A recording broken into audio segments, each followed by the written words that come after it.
میرا نام محمد ابو بکر ہے. میں نے اس سے پہلے bachelor of science in accounting and finance کیا اور ابھی میں جامعۃ الرشید کلیۃ الشریعہ سال سوم کا طالب علم ہوں. میرا سوال یہ ہے کہ ماڈرن فلاسفی میں جس طرح ہم دیکھتے ہیں کہ جب کلرجی شپ سے لوگ باہر نکلے اور اسکیپٹسزم کے بارے میں سوچنا شروع کیا، جب اس چیز کو انہوں نے سوچنا شروع کیا تب انہوں نے دنیا میں ترقی شروع کی ہے. اور ہمارے جس طرح کہ آپ نے ابھی تھوڑی دیر پہلے ٹیکنالوجی کی اتنی زیادہ اہمیت کا بیان کی ہے، ہم لوگ ابھی تک اسی چیز سے پھنسے ہیں. اور سیکنڈلی جب کہ ہمارے اسلام میں بہت ساری تھاٹس ایسی ہوتی ہیں جو پری ڈیٹرمنڈ ہوتی ہیں، تو پہلے سے پری ڈیٹرمنڈ تھاٹس کو لے کے میں ایک تخلیقی ذہن کیسے رکھ سکتا ہوں؟ اور چونکہ ہمارے ہاں ابھی تک ایسی ٹیکنالوجیکل انوویشن نہیں ہوئی، جب وہ انوویشن نہیں ہوئی تو میں جو بھی کوئی نیا اقدام اٹھانے جاتا ہوں یا قدم اٹھانے جاتا ہوں اس کے بارے میں پہلے سے یہ آ جاتا ہے کہ فلاں چیز حرام ہے، فلاں چیز حرام ہے، فلاں چیز حرام ہے. تو اس چیز کو مد نظر رکھتے ہوئے ہم دنیا میں ترقی کیسے کریں گے؟ میرے صاحب کا اچھا سوال ہے. وہ کہہ رہے کہ جب ہم ٹیکنالوجی کا استعمال کرتے ہم دیکھتے کہ کسی ترقی کرتے، لیکن جب نئی جدید ٹیکنالوجی کا استعمال کرتے فتوے لگتے حرام ہے، صحیح ہے، نہیں ہے، غلط ہے.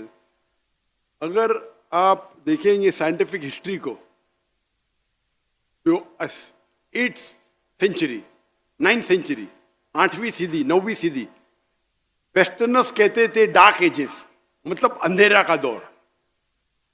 8th century 9th century history کون کہتے؟ یوروپین کہتے کہ ڈارک ایجز، اندھیرے کا دور. لیکن اگر آپ ہسٹری پڑھیں گے تو مسلمان چوٹی پہ تھے، اور اس پہ تقریر دیا میں نے. 8ویں صدی 9ویں صدی میں جب ویسٹرنرز کہتے تھے ڈارک ایجز، ہم دنیا میں ترقی نہیں کرے، اس ٹائم اگر آپ کو سائنس کے بارے میں سائنٹسٹ بننا ہے تو آپ کو عربی جاننا فرض ہوتا تھا. تو کئی غیر مسلم سائنس کی تحقیق کرنے کے لیے عربی سیکھتے تھے.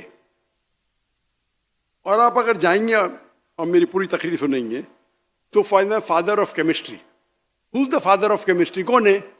گیبر ویسٹرن نام. جابر ہے، جابر ابن حیان. اس نے یہ جو الکوہل ہے، یہ الکوہل لفظ کدھر سے ہے؟ الکوہل جو شراب، الکوہل OH کدھر سے ہے؟ عربی لفظ سے الگل. ٹیکنومیٹری کو اس نے ایجاد کیا، مسلمان. آپ دیکھیں گے ابن سینا، ابن سینا، میڈیکل بک رازی، لسٹ آپ کو ملیں گے 8ویں 9ویں 10ویں صدی میں جو ہمارے سائنٹسٹ تھے. میڈیکل اسمال پاکس کا ایجاد کس نے کیا؟ ٹریٹمنٹ کس نے کیا؟ بکس، قانون، ڈاکٹر کے لیے قانون کی 2 والیوم جو تھے وہ آپ کو پڑھنا ہی چاہیے ڈاکٹر بننے کے لیے. لیکن ابھی کیا ہو گیا؟ ہم ترقی نہیں کرے. کیوں؟ پہلے ہم قرآن اور حدیث کے قریب تھے. جب قرآن اور حدیث کے قریب تھے ہم دنیا کے چوٹی پہ تھے. تعداد میں کم تھے ہم، ابھی تعداد میں تو زیادہ ہے. ہم 25%، 2 بلین. جھاگ کی طرح، اللہ کے رسول کہتے جھاگ کی طرح. کیا فائدہ؟ لوگ جھپٹنے کے لیے ٹھہرے. کیونکہ ہم قرآن اور حدیث کو دور جائیں، جتنا دور جائیں گے اتنا ہم دنیا میں بھی نیچے جائیں گے. تو اگر ہم قرآن پہ اور ریسرچ کریں اور وہ علماء کی بات مانے جو صحیح ہے بنسبت حرام حرام ثبوت ہونا چاہیے، ہم شریعہ کو فالو کرنا چاہیے، جو علماء فتویٰ دیتے اسے ماننا چاہیے. لیکن کوئی بھی صحیح علماء کبھی بھی ٹیکنالوجی سے آپ کو روکے گا نہیں. صحیح علماء کبھی نہیں روکیں گا. اگر کچھ غلط ہے روکیں گا. ربا غلط ہے، ربا کے بنا دھندا نہیں کرتے تو بیوقوف لوگ جو بولتے ہیں. جتنے ٹاپ 500 ورلڈ کی company all are debt free ہے، ٹاپ کمپنیز. تو جو ہر ایک فن میں الگ عالم ہے. آج کی تاریخ میں اسلامک اکنامکس میں نمبر 1 ہے مفتی تقی عثمانی، نمبر 1 دنیا کی. آپ کے وہ اسلامک اکنامکس کے ماہر ہے. اور حامد حسن جس نے میں نے کہا تھا ان کا انتقال ہو گیا، انہوں نے قائم کی تھی اسلامک یونیورسٹی اسلام آباد. میں ماشاءاللہ ان کے بہت قریب تھا، کافی گھنٹے گزارے اسلامک میں بات کرنے. ماشاءاللہ مفتی تقی عثمانی کے ساتھ بھی میں نے کافی وقت گزارے. یہ لوگ اسلامک اکنامکس ماہر ہے. ابھی کوئی دوسرا فتویٰ بولے گا یہ حرام حرام، ارے بھائی آپ کے پاس ہے کوئی دلیل؟ اور حنفی فقہ جو ہے اسلامک اکنامکس میں بیسٹ فقہ ہے. جو حنفی علماء نے جو کیے تحقیق ان اسلامک اکنامکس، اس لیے مفتی تقی عثمانی کی عزت سب جگہ ہے دنیا میں. ایون سعودی جائیں گے تو عزت ہے، کیونکہ حنفی فقہ یہ سچ ہے بھائی. میں کبھی ڈرتا نہیں سچ بات کر رہا. کیوں میں ان کو پریس کیا، چاروں ائمہ کی عزت کرتا ہوں میں. تو ہمیں یہ دیکھنا چاہیے. لیکن ایک بات میں کہوں کیا نہیں ہوں کہ پاکستان میں اور اسلامک ہونا چاہیے. مفتی تقی عثمانی صاحب ہے ادھر، لیکن ملیشیا میں ابھی ملیشیا کمپٹیشن نہیں ہو رہا، نہیں تو آپ بولے واپس سے ویڈیو وائرل ہو جائے گا. نہیں، لیکن ملیشیا پاکستان کا کوئی اعتراض نہیں لے گا. انڈیا پاکستان میں اعتراض ہوتا ہے تو ملیشیا کا بول سکتا ہوں نا مفتی صاحب. ملیشیا میں جو پریکٹیکل اسلامک بینکنگ ہے بہت اچھی ہے. وہاں نمبر 2 شیخ داؤد بکر، وہ نمبر 2 آتے وہ ملیشیا میں. لیکن پریکٹیکلی اسلامک بینکنگ جو ملیشیا میں وہ اور عام ہے. یہاں میں پوچھ رہا تھا، کون کہہ رہا تھا 23%، کون اسلامک بینکر کہہ رہا تھا کہ 23%، وہ بھی اچھی بات ہے. 23% of the banking is Islamic banking. Malaysia میں اور زیادہ تعداد ہے. حالانکہ ملیشیا میں 63% مسلمان ہیں، تو وہاں کم ہونا چاہیے نا. وہاں غیر مسلم بھی اسلامک بینکنگ کرتے. تو یہاں مسلمان 95-97% مسلم ہے پاکستان میں. تو یہاں کیوں؟ علماء آپ کے پاس ہے، ٹیکنالوجی ہے اسلامک بینکنگ کی، تو کیوں؟ تو کھانا کا گڑبڑ ہے نا. تو ہم اسلامک اکنامکس جو نہیں جانتے بولتے ارے اسلامک بینکنگ کنونشنل بینک ایسا ہے، چاہیے یہاں سے کھاؤ یہاں سے کھاؤ ایک ہے. تو میں بولا بھائی آپ کو علم میں تو کیوں بات کرتے بھائی؟ وہ سے مجھ سے بولتے اور وہ کیا سمجھتے کہ میں ہاں ملاؤں گا. کیونکہ ذاکر کو سمجھ سائنٹیفک ہے، سوٹ بوٹ ٹائی والا، بولتے یہ تو اسلامک بینکنگ بکواس ہے. میں نے کون بولتا ہے؟ تو میں جب آواز کھولے گا تو ادھر ڈر جاتے. میں بولا بھائی آپ کو نہیں پتا تو کیوں منہ کھول رہے بھائی؟ کیا آپ نے پڑھی اسلامک اکنامکس؟ نہیں پڑھی تو کیوں بول رہے؟ کیوں اپنے آپ کو جہنم میں ڈال رہے؟ کیا مفتی ہے کیا؟ ہاں بولو مجھے سمجھتا نہیں جائز ہے. خالی ہاں یہ الگ بات ہے. کیا بہت سے لوگ اسلامک بینکنگ کے نام پہ مسلمان کو بیوقوف بناتے، وہ صحیح ہے. لیکن there is something like Islamic banking ruling ہے. تو آپ لوگ اگر، مجھے پتا عزت بہت ہے مفتی تقی عثمانی کی ہے ماشاء اللہ، لیکن آپ لوگ سپورٹ کیجئے. ابھی اگر 25% بولے تو یہاں 25%، یہاں سے زیادہ پرسنٹ ہو جائے گا اسلامک بینکنگ کا. میں تو بیسٹ بولتا ہوں بھائی لون لو ہی مت، بیسٹ ہے. نہ رہیں گی باس نہ بچے گی بانسوری. لون لینے کا تو اسلامک بینک سے لو اگر مجبوری ہے تو.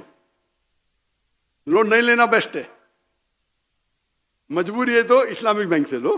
تو اس طریقے سے ایک ایک پہلو پہ اگر ہم توجہ دیں اور پورا معاشرہ ایک ہوگا، اور اگر ٹیکنالوجی بڑھتی ہے تو کیا کرنا چاہیے آپ کو سپورٹ کے لیے. آپ اگر شروع کرتے ہیں تو آپ بڑی مثال کے طور پہ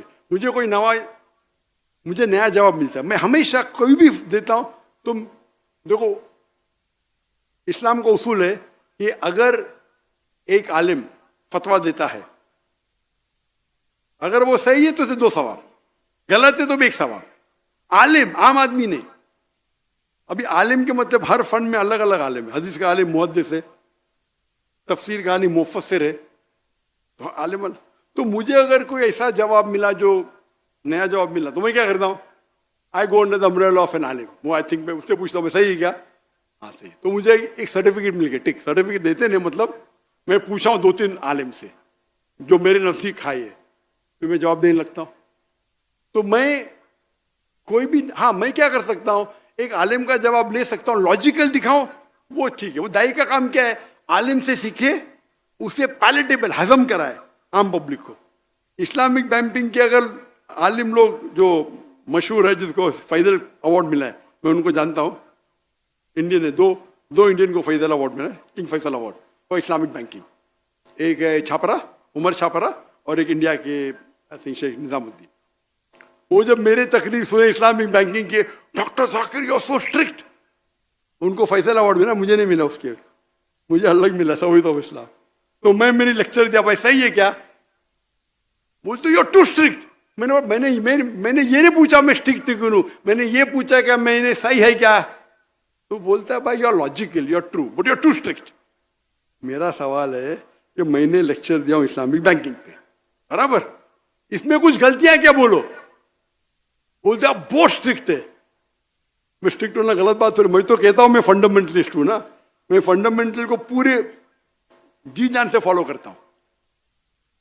تو اگر آپ اس فن کے عالم نہیں ہیں تو آپ کا فرض ہوتا ہے کہ آپ عالم سے پوچھو.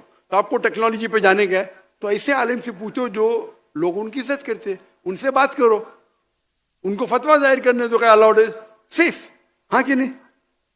تو یہ بولنا ہے کہ سارے علماء آپ کو ٹیکنالوجی سے روکتے ہیں, یہ بالکل غلط ہے.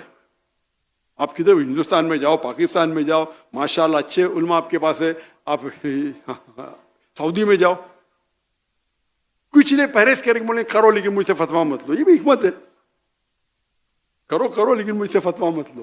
کیونکہ فتویٰ الگ ہوتا ہے, تقویٰ الگ ہوتا ہے. ایک ہوتا ہے بھائی ضروری ہے, تو ہمارے مقاصد شریعہ میں الاؤڈ ہے, فتویٰ تو نہیں سکتے لیکن کرو مطلب وہ عالم نے آپ کے سر پہ ہاتھ رکھا ہے, آپ اس سے فتویٰ مت لو. آپ سمجھے نا. تو کچھ ایسے پیچیدہ سوال ہوتے ہیں دعوتی میدان میں, تو آپ کو ضروری ہے کہ جو اس فن کا ماہر ہے, میڈیکل کچھ کیا تو ایسے عالم سے پوچھو جو میڈیکل ڈاکٹر بھی ہے اور شریعہ بھی جانتا ہے. آپ سمجھے. تو آپ اگر شروع کریں گے تو ان کو کانفیڈنس میں لو. ہو سکتا ہے وہ آپ کو 2-3 رائے بولیں گے, اس کی بات مان لو. مے بی آپ کا 100% 80% تو کام ہو جائے گا نا. مجھے 100% کرنے کا, 80% تو کرو. تو اس طریقے سے ہمیں ساتھ میں لے کے چلنا تھے. انشاءاللہ اللہ آپ کے ساتھ ہوگا. Hope the answers the question.